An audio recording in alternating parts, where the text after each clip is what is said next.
नमस्कार शेतकरी मित्रांनो, स्वागत आहे आपलं स्मार्ट मराठी माहिती या यूट्यूब चॅनलवरती। मित्रांनो, जे खरीप हंगाम 2023 मध्ये जे आहे ते बुलढाणा जिल्ह्यातील अनेक शेतकऱ्यांचं भरपूर असं नुकसान झालं होतं दुष्काळामुळे, येलो मोजॅकमुळे किंवा अतिवृष्टीमुळे।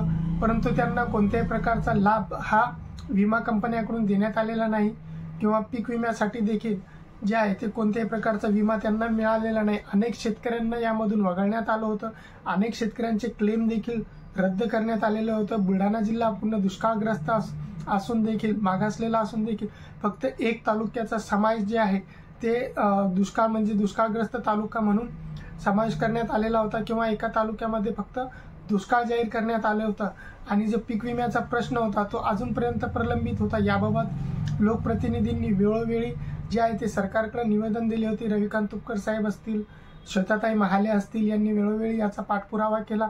सरकारकडे अनेक वेळा निवेदन दिले, याची माहिती दिली की बुलढाणा जिल्ह्यातील शेतकऱ्यांना अजूनपर्यंत विमा का मिळत नाही। सगळ्यात मागासलेला जिल्हा असून देखील, दुष्काळग्रस्त जिल्हा असून देखील अजूनपर्यंत यामध्ये शेतकऱ्यांच्या खात्यावरती विमा जमा झालेला नाही किंवा अनेक शेतकऱ्यांचे क्लेम रद्द करण्यात आलेले आहे। तर हीच बाब लक्षात घेऊन 20 जून रोजी जे आहे ती एक महत्त्वाची अशी बैठक पार पडली होती। संजय कुटे साहेब यांच्या नेतृत्वामध्ये राज्याचे कृषी मंत्री धनंजय मुंडे साहेब असतील व जिल्ह्यातील जे कृषी खात्यातील जे सर्व महत्त्वाचे पदाधिकारी असतील यांच्यासोबत एक महत्त्वाची अशी बैठक पार पडलेली आहे 20 जून रोजी। आणि या बैठकीमध्ये जे आहे ते निर्णय घेण्यात आलेला आहे की जे सर्व शेतकऱ्यांचा जे प्रलंबित पीक विमा आहे ते लवकरात लवकर वाटप करण्यात यावा।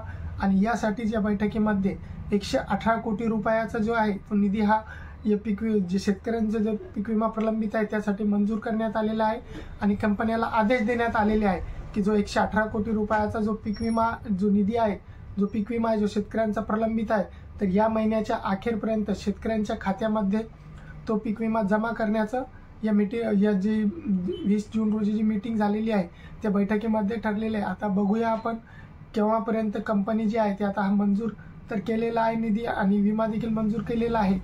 जो भरपूर 1 वर्ष झालं जवळपास जो प्रलंबित आहे, शेतकरी ज्याची वाट पाहत आहे। आता बघूया केव्हापर्यंत ते शेतकऱ्यांच्या खात्यामध्ये येत आहे। याबाबतचं जे अपडेट वेळोवेळी आपल्याकडे येईल ते अपडेट आपण घेत राहू। त्यासाठी तुम्ही चॅनलवरती जर नवीन असाल तर चॅनलला सबस्क्राईब नक्कीच करा, व्हिडिओला लाईक करा आणि शेअर करा।